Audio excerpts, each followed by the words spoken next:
우리에게 주시는 하나님 말씀은 마태복음 8장 14절에서 17절 말씀까지입니다.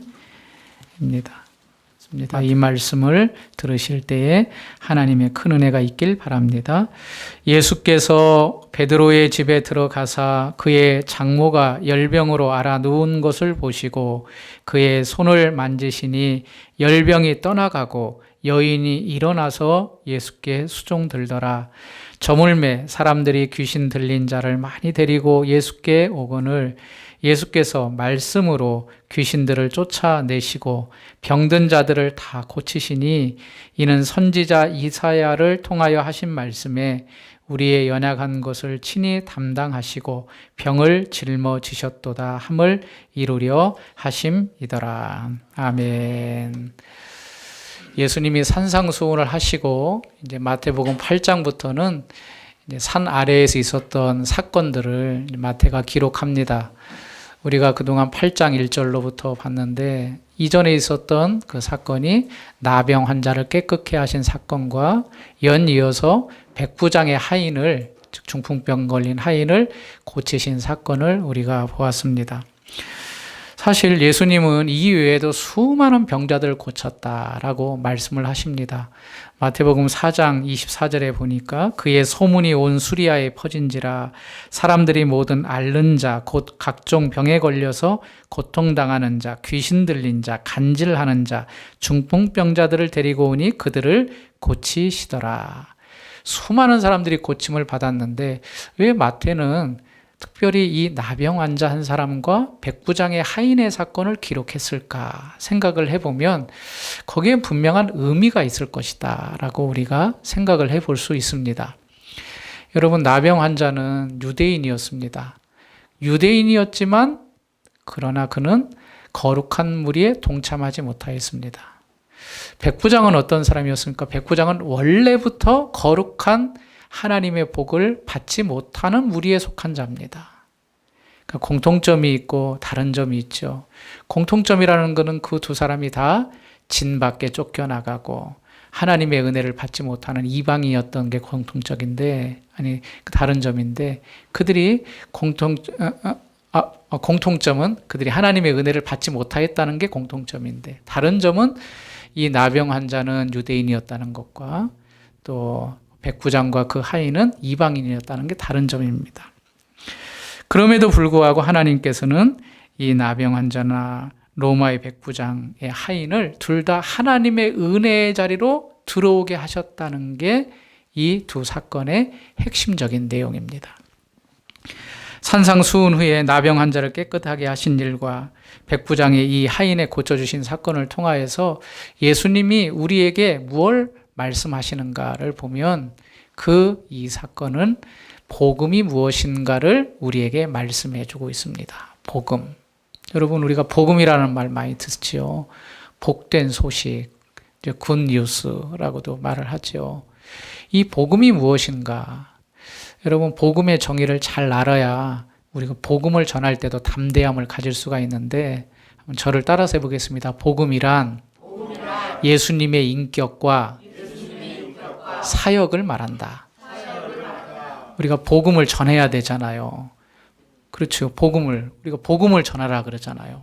그럼 복음이 뭐냐? 복음의 내용이 뭐냐? 복음의 내용은 예수님의 인격과 그의 사역을 복음이라는 거 말합니다. 그러니까 예수님 믿으세요. 이게 뭘 하는 겁니까? 복음을 전하는 겁니다. 예수님이 환자들을 고치셨습니다. 귀신을 내쫓으셨습니다. 죽은 자를 살리셨습니다. 이걸 전하는 게 바로 복음을 전하는 거거든요. 예수님이 이 땅에 오셨습니다. 예수님이 죽으셨습니다. 예수님이 다시 부활하셨습니다.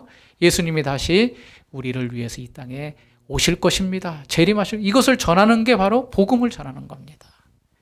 그래서 오늘 이 아침에 여러분이 복음이란, 그러면 예수님의 인격과 그분의 사역 전체를 복음이다라고 꼭 인지하시고 그 복음을 여러분들 가운데 또 많은 사람 가운데 전하는 여러분들이 되시길 바랍니다.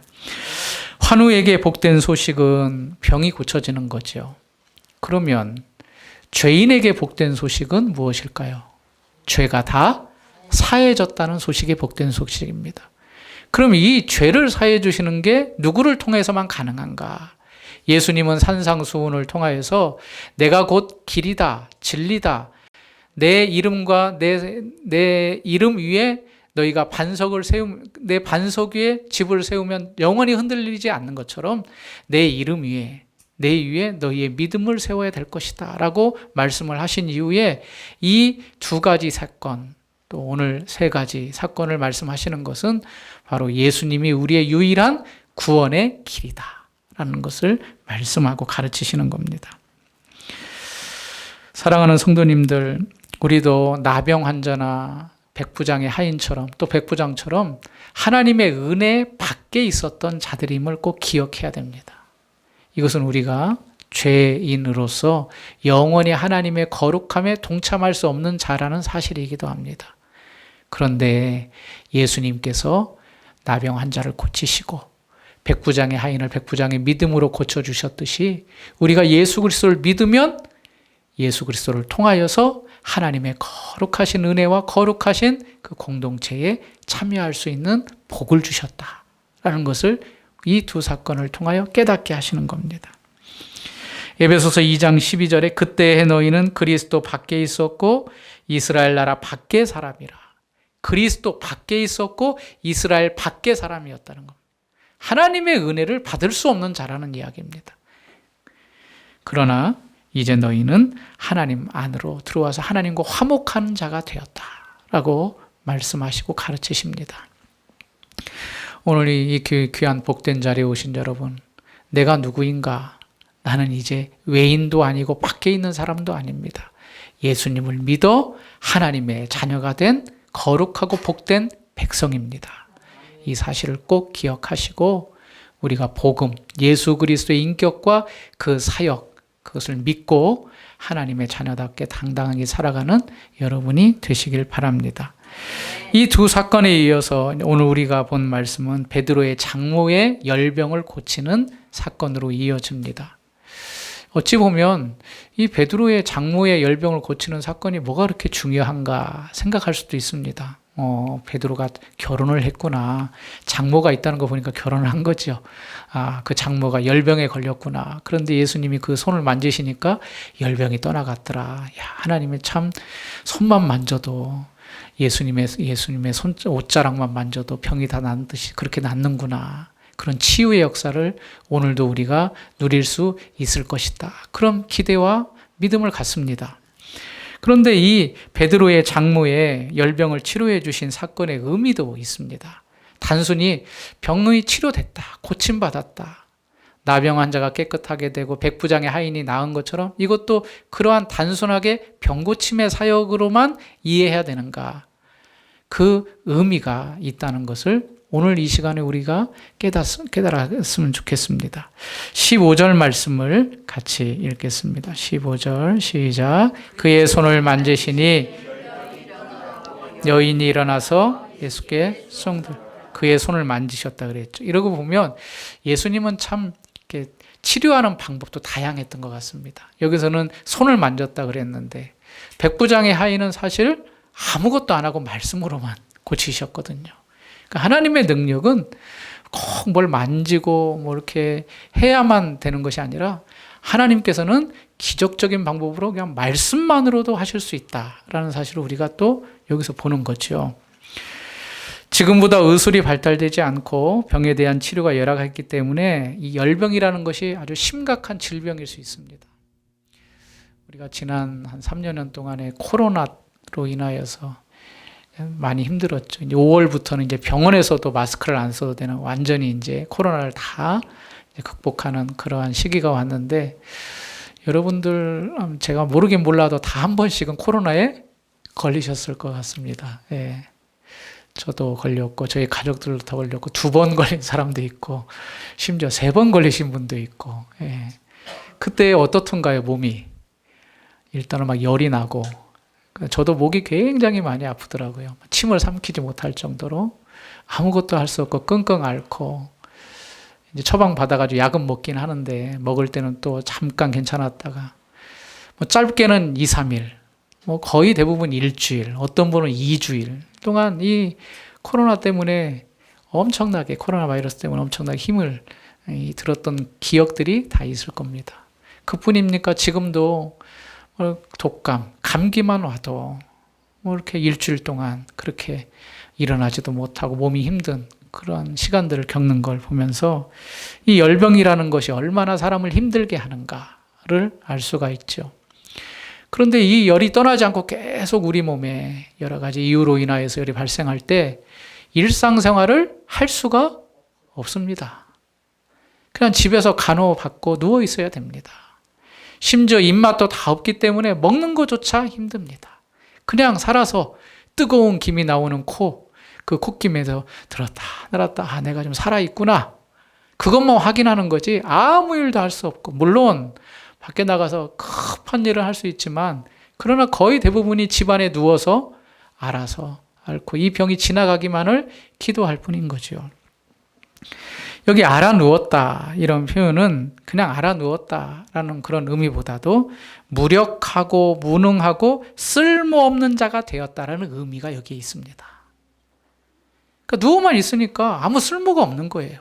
그냥 살아만 있는 거지 죽은 사람과 별반 다름이 없다, 그런 의미를 가지고 있는 거죠.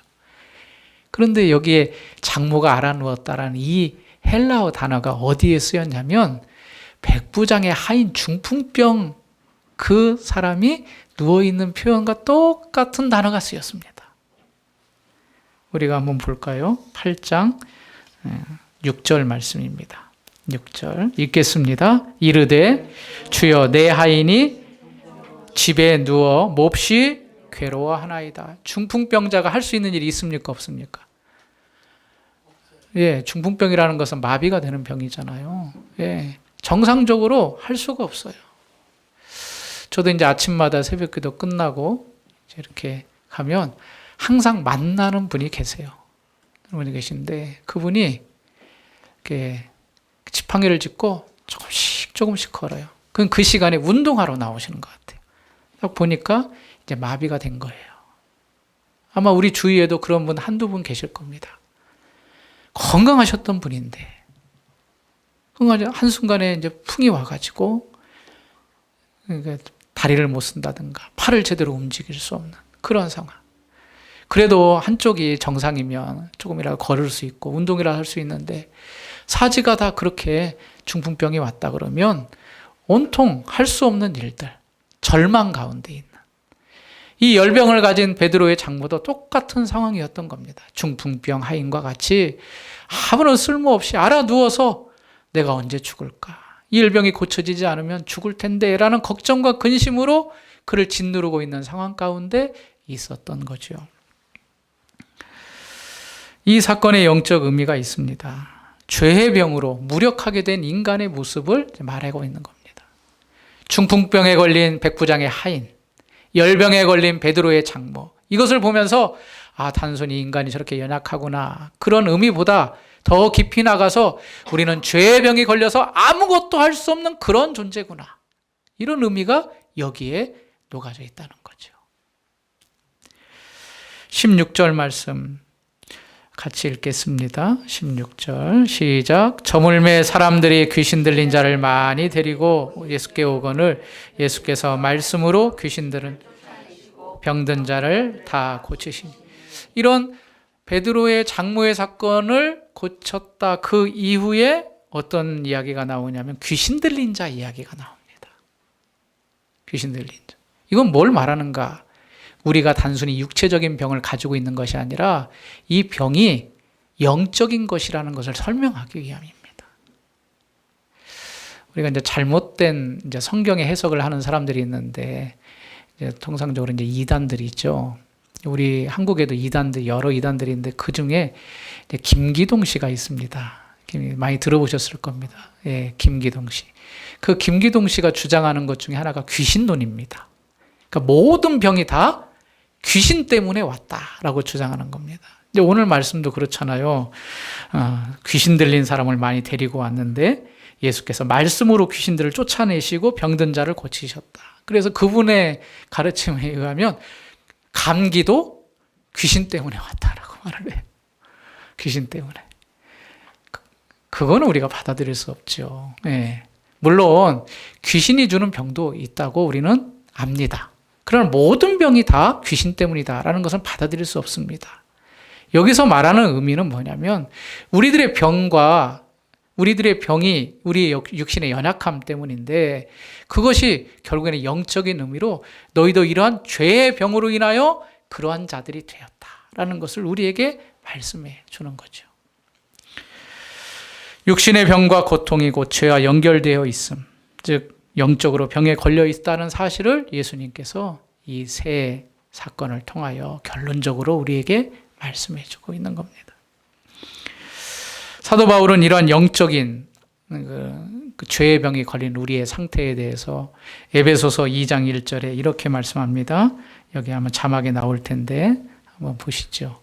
2장 1절 같이 읽겠습니다. 그는 허물과 죄로 죽었던 너희를 살리셨도다. 허물과 죄로 어떻게 됐다고 말합니까? 죽었다. 이거 죽었다는 것은 우리가 영적으로 완전히 죽었다라는 뜻이죠.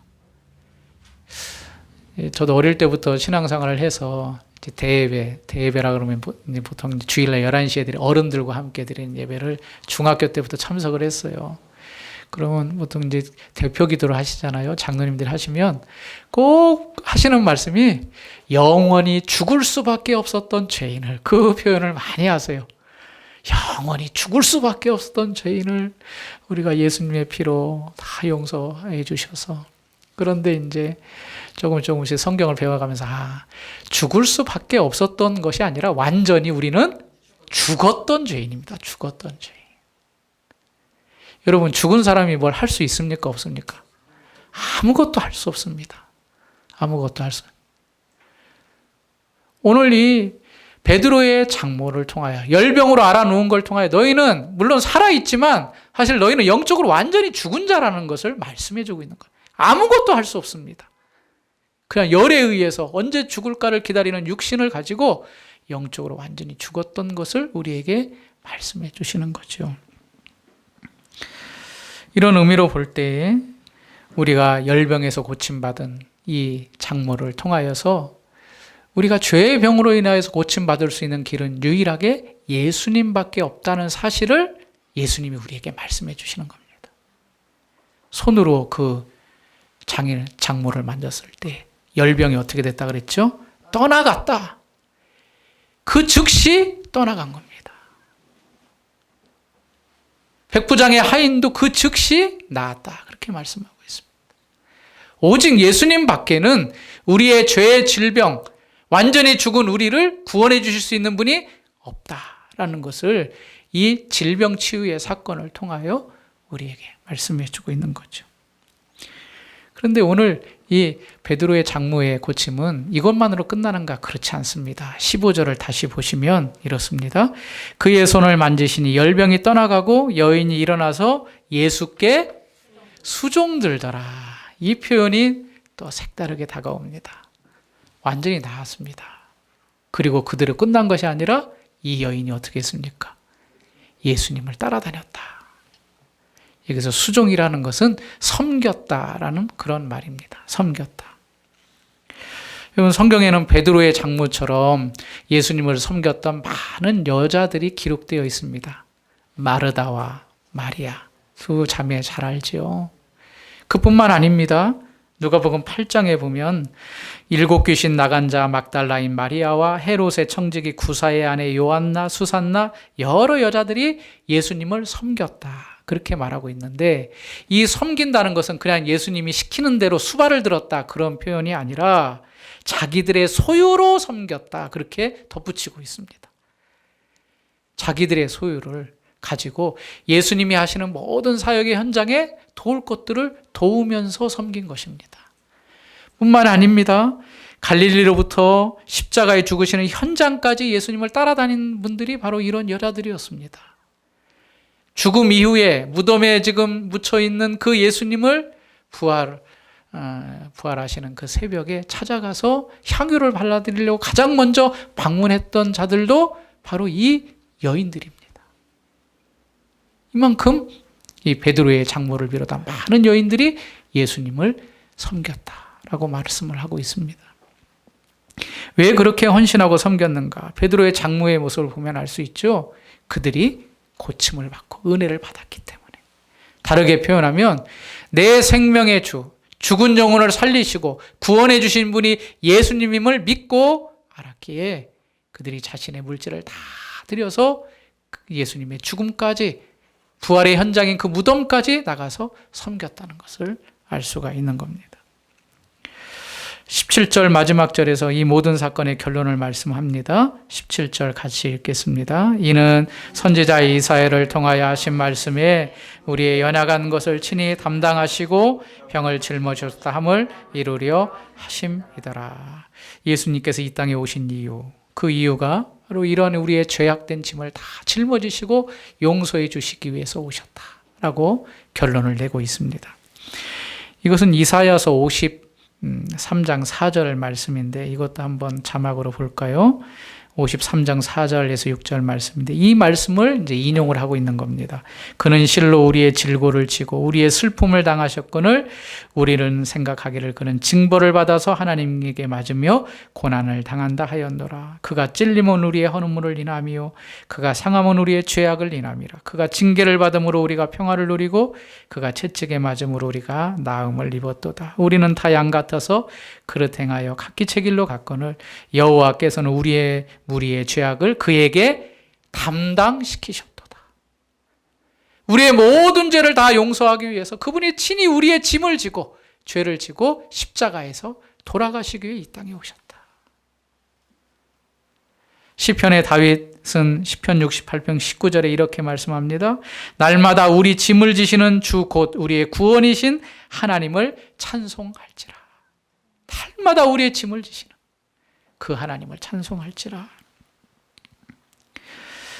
병자들의 고침을 통하여 예수님이 나의 짐을 지셨다는 사실을 오늘 이 아침에 여러분들이 꼭 깨닫고 구원의 길이 예수께 있으며 나의 죄의 짐이 다 용서함 받았다는 확신으로 나아가는 우리 주안의 교회 모든 성도님들이 다 되시길 바랍니다. 나의 모든 짐은 내 공로나 내 어떤 열심으로 해결될 수 있는 게 아닙니다. 오직 예수 그리스도의 담당하심으로만 해결될 수가 있습니다. 그런 은혜를 여러분들이 꼭 기억하시고 이번 한 주간도 그 죄사함의 은총으로 하나님 앞에 감사함으로 나아가시길 바랍니다. 그럼 오늘 말씀을 통하여서 우리가 결단해야 될 영적 교훈이 있는데 저는 두 가지로 한번 정리를 해봤습니다. 첫 번째로는 구원의 장벽과 장애물이 완전히 다 해결되었다라는 사실을 오늘 본문과 또 이 병자들의 치유를 통하여서 우리에게 말씀해 줍니다. 물론 나병 환자는 유대인이었습니다. 그러나 백부장의 하인은 이방인이었습니다. 오늘 베드로의 장모는 어땠을까요? 물론 유대 민족이었겠지만 그는 여자였습니다. 이걸 통하여서 우리에게 말씀해 주시는 것은 구원의 장벽, 구원을 받을 수 있는 길은 온 세상에 다 열려졌다라는 것을 우리에게 말씀해 주고 있습니다. 그동안에는 이스라엘 민족, 즉 육신의 후손들, 아브라함의 후손들만 구원을 받는다고 알았는데 이제는 그렇지 않고 예수 그리스도를 믿는 어떤 자, 누구든지 예수 그리스도를 믿으면 구원받을 수 있고 그 죄의 짐에서 벗어날 수 있다는 사실을 우리에게 가르치고 있습니다. 바울은 로마서 10장 13절에서 말씀합니다. 누구든지 주의 이름을 부르는 자는 구원을 받으리라. 누구든지 주의 이름을 부르는 자는 구원을 받으리라. 누구라도 예수 앞에 나오면 다 구원받을 수 있다라고 말씀하는 겁니다. 여러분, 우리가 보통 편가르기 하잖아요. 편가르기. 내 편, 내 편. 같은 편, 다른 편. 그 편가르기 합니다. 그러나 예수 앞에서는 편가르기를 할 수가 없습니다. 너는 되고 나는 안 되고 당신은 되고 저 사람은 안 되고 그런 게 없습니다. 다 예수 안에 들어오면 예수 안에서 하나가 되고 예수 안에서 하나님과 화목할 수 있다는 겁니다. 여러분 우리가 복음을 전하죠. 복음을 전할 때 상대적으로 마음이 두려운 사람도 있고 친근감이 가는 사람도 있습니다. 이렇게 전도지를 주고 이렇게 말을 걸어보면 이렇게 다가오는 사람에게 저 사람은 피하고 싶은 사람이 있고 저 사람은 그래도 줬으면 잘 받겠다 하는 사람이 있습니다. 아마 그런 마음들을 다 가질 겁니다. 그런데 이렇게 전하면서 많이 느낀 게 뭐냐면요. 막 얼굴이 좀 무락부락하고 생기고 저 사람은 정말 예수님 안 믿을 것 같은 사람에게 이렇게 주면 교회 다니는 사람들이 있어요. 그걸 보면 하나님의 능력은 놀랍구나. 우리가 그런 그 성경 구절도 있죠. 사람은 외모를 보지만 하나님은 그 중심을 보신다. 사람은 다 이렇게 외모를 보면서 평가를 하고 판단을 해요. 그러나 하나님의 택하신 바, 하나님께로 돌아올 사람은 우리가 누군지 알지 못해요. 우리는 복음을 누구에게라도 다 전해야 됩니다. 왜냐하면 그 사람이 하나님의 백성인지 모르는지 우리는 모릅니다. 우리는 외모로 판단하기를 원하고 구분짓기를 원하지만 하나님은 그렇지 않습니다. 하나님께서 원하시는 귀한 심령들이 우리에게 있다는 것을 꼭 깨닫고 오늘 말씀을 통하여서 이방인도 구원받을 수 있고 여자도 구원받을 수 있고 누구라도 구원받을 수 있다는 사실을 꼭 기억하고 복음을 누구에게라도 전하는 그런 여러분들이 다 되시길 바랍니다. 두 번째로 우리에게 말씀하시는 것은 따라서 해볼까요? 은혜를 입은 자들은 분명한 목적을 가져야 된다. 여기 장모가 고침을 받았잖아요. 고침을 받고 나서 어떻게 했다 그랬죠? 수종을 들었다. 그렇게 말하죠. 수종을 들었다는 건 섬겼다. 일반 다른 성경에 나오는 여인들은 물질을 들여서 다 섬겼다. 그렇게 말씀을 하고 있습니다. 여러분, 고침을 받고 난 이후에 나 이제 구원 받았다. 나 이제 예수님을 통하여서 구원의 길이 열렸고 천국을 받았다. 그 감격만으로 끝나면 되지 않고 이제 예수님을 전적으로 따르며 섬겨야 된다라는 사실을 우리에게 가르치고 있습니다. 사람들이 이 땅에 사는 이유를 묻죠. 어떻게 살아야 될까? 무엇을 하며 살아야 될까? 돈을 벌어야 되는데 어떻게 하면 돈을 많이 벌 수 있을까? 그런 생각을 또 많이 합니다. 왜 돈을 벌어야 되고? 왜 내가 건강해야 되고? 내가 이 땅을 좀 어떻게 즐기면 살아야 되는데 그 이유와 목적이 어디 있을까를 한번 잘 생각해 보십시오. 내가 살아가야 될 이유가 어디에 있습니까? 우리가 세상 사람들과 다르다고 하는데 무엇 때문에 여러분 살아가십니까? 오늘 베드로의 장모의 사건을 통하여 우리가 살아가는 이유와 목적이 분명합니다. 내가 죄에서 구원을 받았다면 이제 구원하신 그분을 위해 섬기며 그분을 위해 살아가야 됩니다. 그게 우리가 살아가야 될 이유와 목적인 겁니다. 내 인생은 목적을 분명히 가지고 있어야 되는데 여러분들이 학생이면 공부하는 목적이 분명히 있을 거고 또 직장생활을 하면서 돈을 벌면서 사업을 하면 그 분명한 목표가 있을 겁니다. 그러나 그것이 단지 이 세상 가운데 있는 목적과 목표라면 여러분은 잘못 살고 있는 겁니다. 내가 고침을 받고 구원받은 베드로의 장모처럼 죄의 짐을 지신 그 예수님 앞에 구원받은 자라면 이제는 예수님께 수종들며 예수님을 헌신하며 예수님을 드러내는 삶을 살아야 될 목적으로 살아가야 됩니다. 그게 믿는 자의 올바른 자세인 겁니다. 흔히 예수님을 믿었다 그러면 삶의 변화가 있다고 하죠. 이제 술을 먹고 담배를 피시는 분들은 예수 믿고 술도 끊고 담배도 끊고 물론 그것 때문에 지옥 가는 건 아니지만 이 끊는 걸 통하여 이제 나의 목적이 바뀌었다는 것을 드러내는 겁니다. 어찌 보면 술과 담배가 세상적인 대표적인 것들이라면 그것을 끊음으로 말미암아 나는 이제는 거기에 얽매이지 않고 누구만 따라가겠다? 나를 구원하신 예수님만을 따라가겠다라고 결단하는 거거든요. 여러분은 어떻습니까? 구원받고 그냥 구원에 대한 감격으로만 살아가고 있습니까? 아니면 이제 나를 구원하신 그 예수님이 나의 주인으로서 나의 왕으로서 그분만을 잘 섬기며 살아갈 수 있도록 내가 그분을 섬겨드리고 있습니까? 바울의 모습을 우리가 많이 보면서 도전을 받고 있죠. 바울은 예수님을 만나고 그의 삶이 완전히 바뀌었는데 이런 표현을 합니다. 이 세상에 있는 것들 다 배설물과 같이 버렸다. 그렇게 말하고 있습니다. 그러면서 갈라디아서 2장 20절에는 그런즉 이제는 내가 사는 것이 아니요 오직 내 안에 그리스도께서 사는 것이다. 이제는 내가 사는 것이 아니라 내 안에 그리스도께로 사는 것이다.